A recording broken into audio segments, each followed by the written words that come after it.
Ang paglilinis ng Gundicha Temple. Ang araw bago ang Ratha Yatra sa Jagannath Puri ay tinatawag na Gundicha Marjana. Sa araw na ito, nililinis ang templo ng Gundicha upang salubungin sina Panginoong Jagannath, Baladev at Subhadra.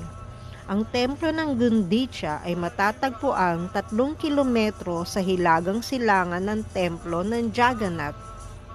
Dito nananatili si Panginoong Jagannath sa loob ng 1 linggo tuwing pagdiriwang ng Ratha Yatra sa Puri.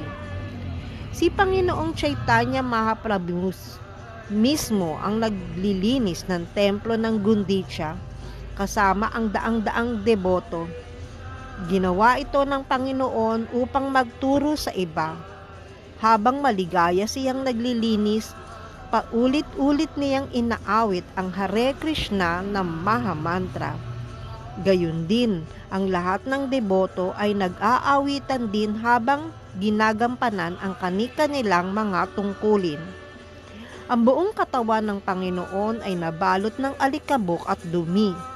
Ngunit ito ay lalo lamang niyang ikinaganda sa espiritual na paraan. Sa ilang sandali ng paglilinis, ang Panginoon ay lumuluha at may mga bahagi ng templo na nilinis niya gamit ang kanyang mga luha. Matapos tipunin ni Sri Chaitanya Mahaprabhu ang lahat ng dayami, alikabok at buhangin sa isang lugar, nilagay niya ito sa kanyang kasuotan at itinapon sa labas ng templo. Sa pagsunod ng halimbawa ni Sri Chaitanya Mahaprabhu, ang lahat ng deboto sa lubos na kagalakan ay nagsimulang magtipon ng dayami at alikabok gamit ang sarili nilang mga suotan at itinapon din ito sa labas ng templo. Nang lubusang malinis ang templo ng Gundicha, ito ay naging napakadalisay, malamig at kaaya-aya, na parang ang isipan mismo ng Panginoon ay lumitaw roon. Tunay nga matapos linisin ng lahat, ang kalooban ng mga deboto ay naging kasim buo at kasing linis ng mga silid. Sa pagganap niya ng paglilinis ng templo ng Gundicha, tinuruan tayo ni Panginoong Chaitanya Mahaprabhu kung paano natin tanggapin si Krishna sa ating mga puso. Kung nais nating makita si Krishna na nanahan sa ating puso, dapat muna natin itong lubusang linisin at ihanda upang tanggapin ang kanyang mga lotus na paa. Sa kanyang Amrita Pravaha Brasha, buod ni Srila Bhaktivinoda Thakur, ang ika-12 kabanata ng Chaitanya Charitamrita Madhya bilang ganito. Sinikap ng hari ng Odrisa, si Maharaj Prataparudra, na makita si Chaitanya Mahaprabhu. Ipinabatid niya kila Sri Nityananda Prabhu at iba pang mga deboto sa Panginoon ang kagustuhan ng hari. Ngunit hindi pumayag si Sri Chaitanya Mahaprabhu na siya'y makita.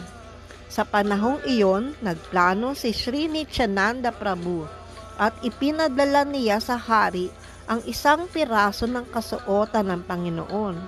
Kinabukasan, muling nakiusap si Ramananda Roy kay Sri Chaitanya Mahaprabhu upang makita ng hari ang Panginoon. Ngunit tumanggi pa rin siya. Sa halip, hiniling ng Panginoon kay Ramananda Roy na dalhin sa kanya ang anak ng hari. Ang prinsipe ay dumalaw sa Panginoon na nakadamit bilang isang Vaishnava, at ito ay nagpaalala kay Sri Chaitanya Mahaprabhu kay Krishna. Sa gayon, iniligtas niya ang anak ni Maharaj Prataparudra.